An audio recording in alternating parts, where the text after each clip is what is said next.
করে দেখবেন কোরআনুল কারীমের 84টা জায়গায় নির্দেশের মধ্যে 33টা জায়গাতে আল্লাহ রাব্বুল আলামিন বলেছেন সালাত এরপরে যাকাত। কেন ভাই? আপনি সিকুয়ালে দেখেন দেখি, নামাজ, রোজা, হজ, যাকাত কত পরে আমরা না? এটা মিস, এটা বাংলায় বানানো, আরবি না।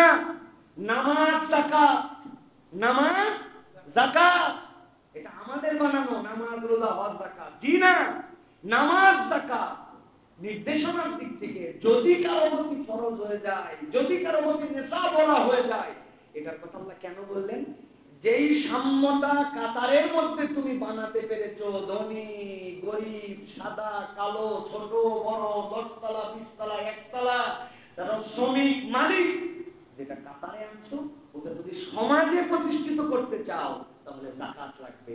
যদি যাকাত ভিত্তিক অর্থনীতি হয়, মসজিদে যে সমতা আছে সমাজেও সেটা হয়ে যাবে। সুবহানাল্লাহ।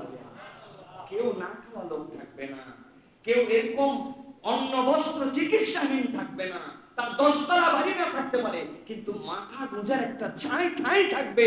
ওই ব্যক্তিটা রাস্তার মধ্যে কখনো ফুটপাতে তার বাসা হবে না। এটা কিভাবে? সালাতের সাথে যাকাতের হুকুম যদি আমাদের সমাজে প্রতিষ্ঠিত হয়। মনে রাখবেন তবে একটা জিনিস, ইসলামী অর্থনীতির অন্যতম উচ্চ হচ্ছে যাকাত, কিন্তু একমাত্র নয়। আমরা অনেক মনে করি যাকাত ভিত্তিক অর্থনীতি হলে মুক্তি হবে না। যাকাত অন্যতম কিন্তু একমাত্র নয়। ইসলামের অর্থনীতি আরো বেজ আছে, আর অনেকগুলো ক্ষেত্র আছে, সেইগুলো সকলের সাথে সমন্বয় হতে হবে।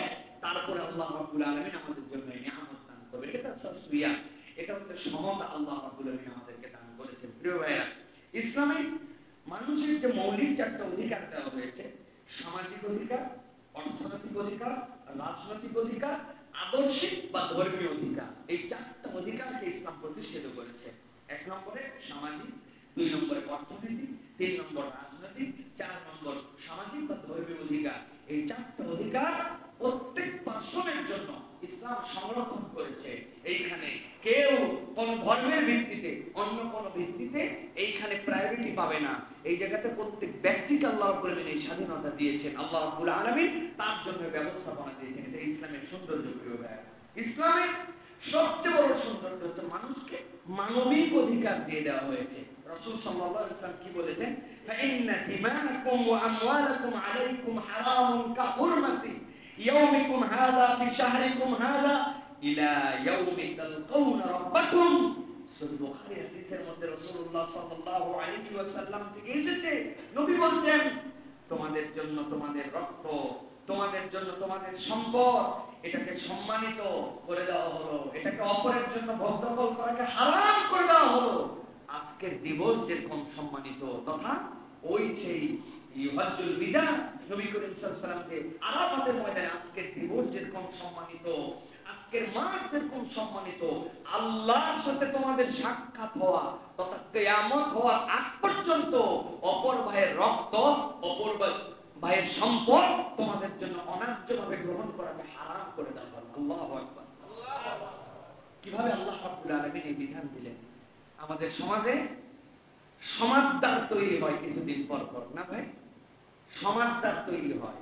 আপনারা খুব এখানে মেতে গেছেন, আমরা মেতে গেছি। আহা, এত খারাপ লোক, এত এ করলো, এত সে করলো।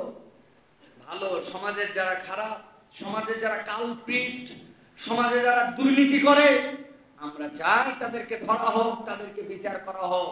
কিন্তু আমাদের জিজ্ঞাসা, এই সমাজদার কয় কোটি টাকার দুর্নীতি করছে, কতদূর পর্যন্ত মানবিক অমানবিক কাজ করছে, কিন্তু সমাজদারের আগে যার কোনো নজির নাই, নাম বললাম না, বুঝে নেন, যার কোনো নজির নাই, তার হাজার হাজার কোটি টাকা লোপাট করার তথ্য আসার পরেও তার তদন্ত, তার গ্রেফতার, তার বিষয়টা যতটুকু ধীরস্থির, সমাজদারেরটা ততটুকু ধীরস্থির না।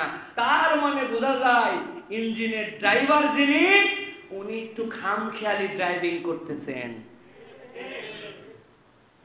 প্রিয় ভাইয়েরা, সমাজের মধ্যে এই যে বেলাল্লাপনা, সমাজের মধ্যে যে দায়িত্ব জ্ঞানহীন, এই অবস্থাটা কেন তৈরি হলো? কেন আমাদের সমাজ এরকম হলো? কারণ হচ্ছে এই সমাজে জবাবদিহিতা নাই, এই সমাজে মানুষ হিসেবে মানুষের মূল্যায়ন নাই। আপনার ক্ষমতা, আপনার পাওয়ার, আপনার দাপট, আপনার প্রভাব, আপনি হক, আরেকজন ব্যক্তি মানুষ, এই মানুষের মর্যাদা কিন্তু মানুষ হিসেবে আমরা দিতে পারতেছেন।